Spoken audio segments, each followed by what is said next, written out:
Hi, I'm your host, Erica Polsinelli, and welcome to Evolve by Erica, the podcast, where we talk all things spirituality, ascension, health, wellness, and beyond. I'm so excited that you are here. Come on in.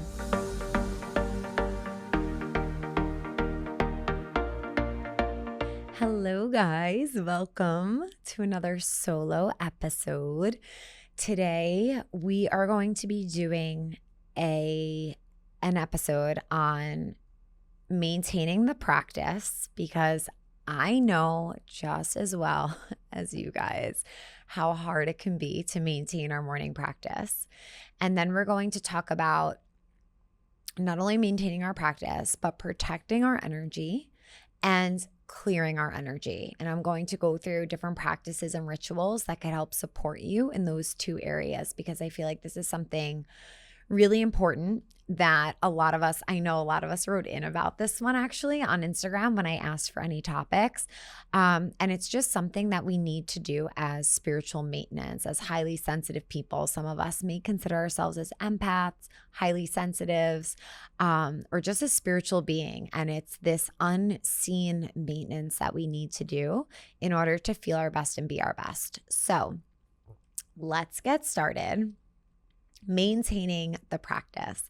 When I tell you guys, I feel such a difference. I feel like a broken record, but I feel such a difference on the days that I have enough time and space to go deep within my practice versus the days that I don't.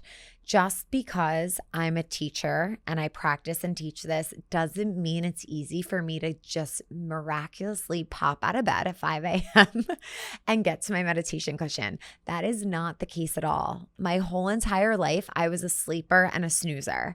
My family is known to sleep late. We were not an early bird family. So by design, I like to sleep in. I'm not a morning person, but I've grown to be because it's impacted my health, my anxiety, and the challenges I was experiencing in life. It just really helped. I swear, if I ever have a problem or I'm not feeling my best, the answer is most likely start your morning routine earlier and leave a little bit more time to go deeper. That is it.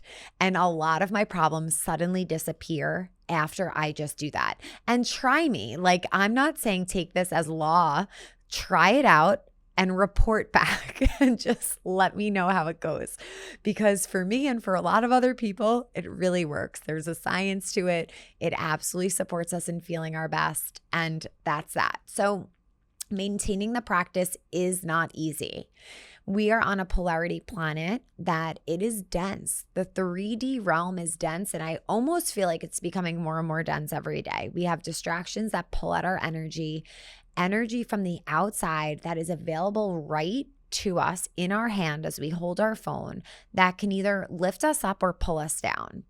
And it's so important to be aware of what you're consuming because that plays a really big role in how you're feeling. But before we get to protecting our energy, we're going to stick with maintaining the practice. So our number one, if you want to live the life of your dreams, if you want to co-create your life, if you want to live a life aligned to your destiny and your dharma, if you want to achieve the goals that you have, this dream life that you could see in your third eye, it is your number one occupation to take care of your energy. You can absolutely be a co-creator, but you are not going to co-create if you're not in an elevated space, if you're not connecting to source, if you're not dipping into the quantum realm and field. Because again, there's so much that could pull down our energy, and the way in which we pull it up is by tapping into this. So unless you're just miraculously really elevated all the time and you do absolutely nothing to get to that state, that could be possible too. Amazing for you. You are gifted. You are blessed. Sat Nam, keep doing what you're doing. But for most of us, life can get stressful, and it's not just about what goes on in our personal lives, but it's the collective energy that impacts us as well. So maintaining the practice, like I said, it takes work, but it is essential when we're talking about living the life of our dreams and aligned to our destiny and our dharma. So in order to maintain the practice, first of all, we need to be going to bed at an hour that really supports us in waking up. It seems to me that no matter how early I go to bed, most mornings I still don't want to get up when it comes time for meditation, even though clearly the whole podcast is based and my whole life is about how obsessed I am with my meditation practice. But in the morning, every single morning, I still don't want to wake up. I don't want to. I can go to bed excited for my morning meditation, which I very often do. I'm like, oh, I can't wait for that feeling in the morning. But still, when the alarm goes off, I'm never excited and jumping out of bed. I have to get my mind to support my body's action of actually getting up every morning. And what I do is I think about how amazing I feel after my meditation, how I never regret getting up early. I never say, I wish I snoozed for 5 more minutes, because the energy that we're given during the practice, the energy that we unlock and activate in our practice gives me a whole lot more energy than 5 more minutes of my snooze button. And that's the truth. Snoozing actually just disturbs us and messes with our wake up process. So having a space very close to your bed as you wake up, going right to it, is going to help you be more successful in maintaining your practice. Going to bed at a reasonable hour is going to support you, even though it still might be challenging like it is for me. It's going to support you because at least your mind is going to be like, okay, I got enough sleep. I should be okay to get up right now. And your body's going to be more rested. Also, before going to sleep, it might be helpful to listen to sounds, white noise, sound healing to help you unwind from the day, or doing the wind down, release the day meditation on the app. Super helpful in helping me fall asleep and just disconnect from the energy of the day.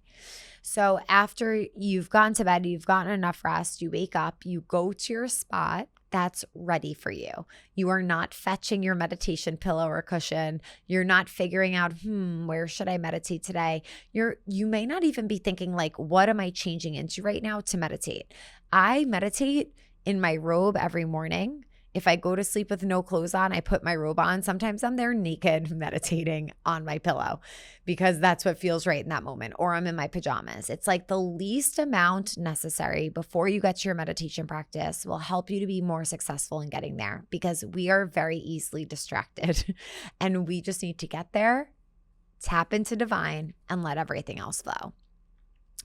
Another thing that's going to help you to stay more consistent and maintain the practice is checking in with yourself on the days or the weeks or maybe the months that you haven't been practicing, and reflecting on the days, the weeks, the months of when you were practicing.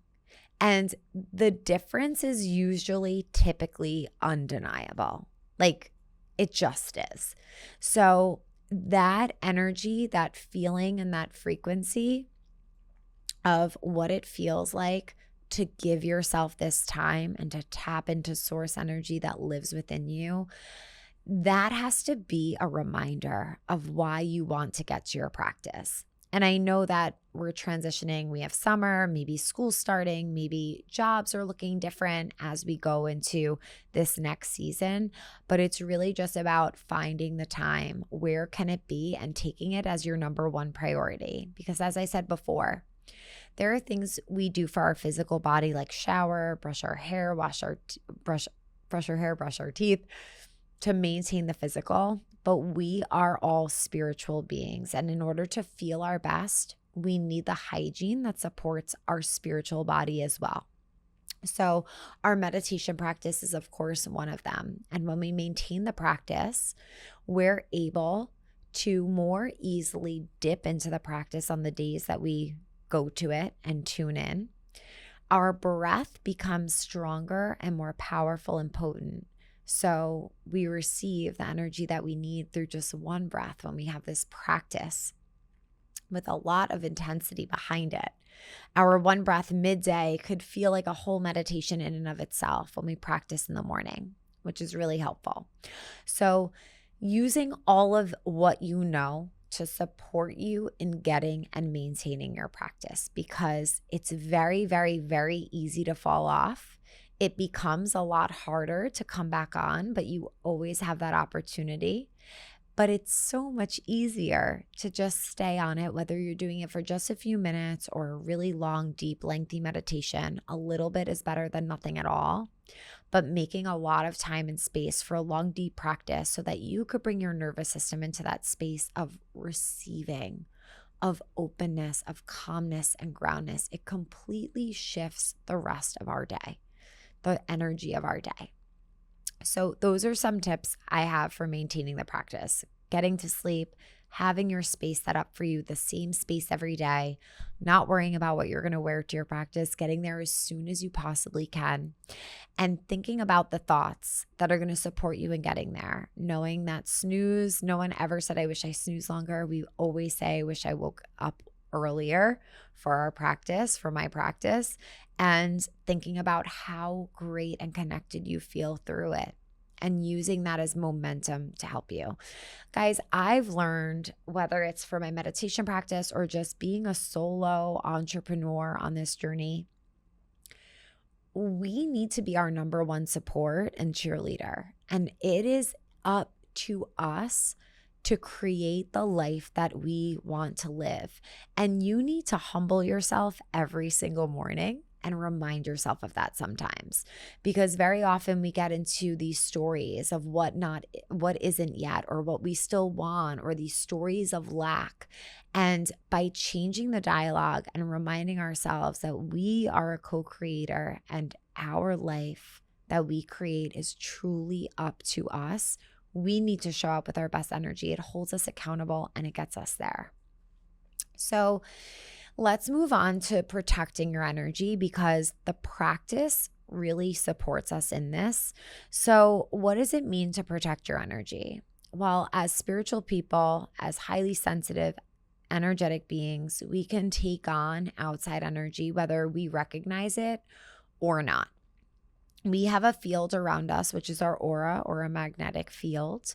And it is a layer of protection. It's our radiance, it's our powerful field. And depending on our practice, depending on our physical health, depending on the thoughts in our mind, our fields might be impacted. So to strengthen our fields, we eat less processed foods, we eat more whole foods, we have a strong, powerful meditation practice. We are thinking positive thoughts. We're not thinking thoughts of doubt, because that literally steals up to 3 feet of our aura. And when we have this strong aura, we have this energetic level of protection. And it's also believed that the aura is the first layer of our immune system too, protecting us physically as well. If we are part of the belief system that everything that occurs in the body starts through an emotion or through energy, then that does make sense, right? So when we're doing things to strengthen our aura, we are by design protecting our energy. So what are we protecting our energy from? You might be wondering. So there's a lot of different things. Sometimes we're protecting our energy from our own subconscious mind. And that's why we do the breath work and the meditation in the early morning, so that we can clear the subconscious and tap more into the positive mind and then the neutral mind, and be able to maintain that elevated space. We can also be protecting our energy from outside energy. And I am not fear-mongering. I'm not the type of person who's like, you need to protect your energy, have all your crystals on you, beware of this. No, life is life. We're around all different types of people with all different types of beliefs and energies that they're holding on to. Yes, it's absolutely important to protect our energy, but I'm by no means trying to instill fear. But the reality is this law of when we are around anything we're around, our environment or people, we can start to take on the frequency of that. And you may have seen this in objects or like pendulums, where a pendulum is swinging and then all of a sudden they hit the other pendulum and it's going the opposite way. And then eventually they sync up together. And that's this energy that it's truly contagious, and we take on the energy of our environment or the energy of the things around us. So by being around other people that are holding a heavier, more dense energy based off of what they're going through or just their life path or whatever it may be. The words that they're sharing might feel heavier. We can take on that energy. So it's people around us. It could be environments, the place we're spending our time. If we're at the beach, that's where I connect to a very high frequency. It's very obvious. But if I have to go to a different space that might be more public, more condensed energy, I can easily take on other energy of people around me. The other thing that we may be taking on is energy of the collective. So right now there's it's no surprise that there's just a lot of division, a lot of heaviness, a lot of I guess fear. We're not seeing it so much right now, but that's just something that is projected out into the collective often. So when we're going on our phones, we can easily take on the energy of what we're seeing. What we're consuming on our phones is so important, and we have to also protect ourselves from that as well. I'm not the type of person that's going to say like everything you have to watch and listen to should be positive, but just know that when you do watch something that is either negative or violent or divisive or intense, in some way your body's going to take on that frequency. So just be aware of that and be aware of how you feel when you're watching specific things or when you're engaging in specific conversations or around specific people or taking in specific content. I personally love protecting and maintaining high frequency by, after doing my morning meditation and chanting mantra, I will put on something that's either going to teach me or help me expand into a higher version of myself. I love listening to Nikki Novo's podcast. I love listening to Kundalini teachings. Sometimes I'll dip into like a Joe Dispenza podcast if there's a new one out. Just things that help me to tap into my truth frequency and the energy I want to hold and then radiate out is what I want to. Kabbalah is another thing that I really like listening to as well. It just helps me to remember my truth, and then I help to radiate that out and project that out. So the people who come around me hopefully will feel that positive frequency instead of a lower one. And that's how I feel like we can share our light. So protecting our energy is important. And the practice each morning is how I create that protection. I chant long ekongkars, also known as morning call, almost every single morning at the end of my meditation practice, because I genuinely feel my shield stronger after that. I practice breath of fire, ego eradicator, because I literally feel the direct correlation to my energetic field as I practice that. Sorry, I'm moving backwards in the practice. I started at the end and now I'm working my way forward. So I begin after chanting Om Namo Gurudev Namo, which connects me to my higher self. I then chant the protection mantra and I bring in protection for me, for my family, my husband, my loved ones. So those are all ways that I protect my energy before I even come into contact with an email, with a DM, with anything consumed on the phone. I am not opening my phone first thing. Most days when I wake up early enough, everything is just better. So I never have to do that because the world isn't firing and wiring yet.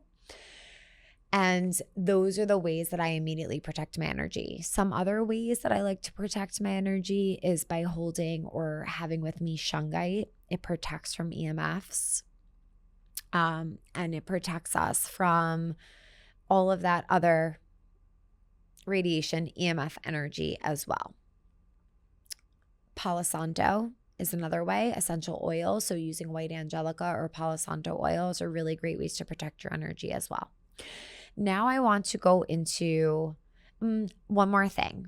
So this is a little technique that I use that I share with a lot of friends. I don't know if I've shared it here on the podcast yet, but if someone is saying something to me and I being an empath and a highly sensitive person, I feel energy. Being intuitive, I tap into energy centers of people that I'm close with, or if I'm doing a one-on-one with, or just engaging in a conversation, I will feel their energy or what they're experiencing in my body sometimes. And right then and there, I take a really powerful, if I feel it coming in and moving into my aura, I take a very powerful and conscious exhale, pushing out that energy, and then inhaling consciously my own energy back to me, and just this thought of protection and releasing, projecting out my energy field, and then breathing in my energy. So that's something I also do to protect my energy. Okay, so now going into clearing our energy. So some clearing practices that I like to do is at the end of the day. I wish I knew this when I was little, because I would just like lay in bed and feel everyone else's energy from the day, overthink, rehash different scenarios, wonder if someone took something the wrong way that I said, whatever it may be. So what I do now is I just lie in bed and I literally unhook any experience I had from the day, anyone else's energy that may still be in my aura. I send back everyone's energy to them. And I wash that clean with white light, and then I call my energy back to me. And that's why I love the Release the Day meditation so much, because I'll guide you through that. And I just love listening to it. And it takes you through a 10-minute meditation to completely cleanse and clear your energy. Some other ways is by moving, by participating in breath work or shaking or releasing. So just moving the body and literally consciously shaking the energy out is so helpful.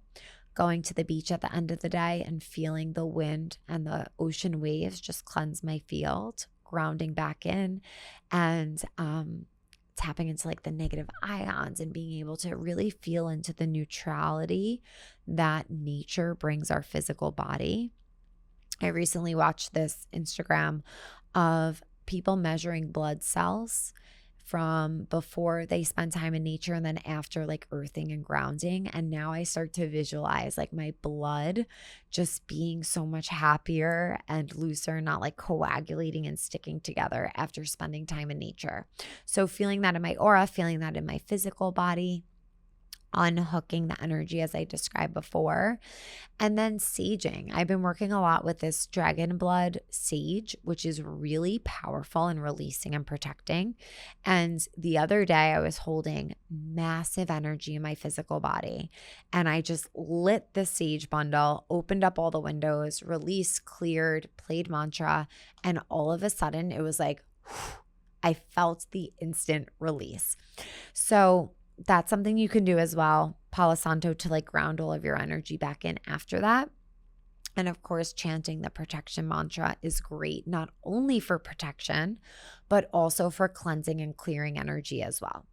So these are all the ways that I focus on maintaining my practice, because it allows us to be more aware of the energy we're taking on. It helps us to keep our energy circulating, keep other energy out of our system, allow us to really be aware of our subconscious that's trying to steer the ship and coming back into the conscious mind and bringing in that level of protection and clearing. So I hope that this helped you. I feel like those are all the ways. I'm trying to think if there's any other practices I do. Sometimes, like I had a friend come in earlier for a podcast recording and I knew she came from an intense space. So I just did like a little bit of clearing with my hands over her head, around her aura. Sometimes you just need to use your hands to manipulate energy and clear anything out, and shake it off after. That's one other thing I'll do. Sometimes if I use my phone and I feel like the EMFs or the energy of my phone, I'm literally just like throwing the energy off, shaking it off. And when we use movement with intention, it really helps us to move energy. So although it might look a little wacky to some on the outside, it really is helpful and you feel the instant shift. But if you have any more questions about any of these things that I mentioned, please write into me on Instagram. I could do another episode on this. But I think as intuitive beings, as super sensitive beings, we're all sensitive because when we're practicing, we're opening up that sensitivity so we could be intuitive. But with that becomes us being very sensitive to outside energy as well. And it's as essential as taking a shower or brushing our teeth. Like if I had to decide between my morning meditation practice or those two things I just mentioned, it would be a very hard choice. But my meditation practice always comes literally first thing in the morning. Then I never have to pick because I feel like cleansing, protecting, and maintaining our energy is so important that I never want to have to leave that out of my routine. So any other questions about this, please feel free to reach out through a DM. I could always do another episode. I would love to. And I'm just so grateful that you guys are here. If you know any other highly sensitive people or empaths that might be struggling, that might really be able to feel a shift through some of the tools or techniques I mentioned, please share the podcast with them, so that all of us light workers, highly sensitive beings, and intuitives can find one another. Thank you guys so much for being here. I'm sending you so much love. May the longtime sun shine upon you. Sat Nam.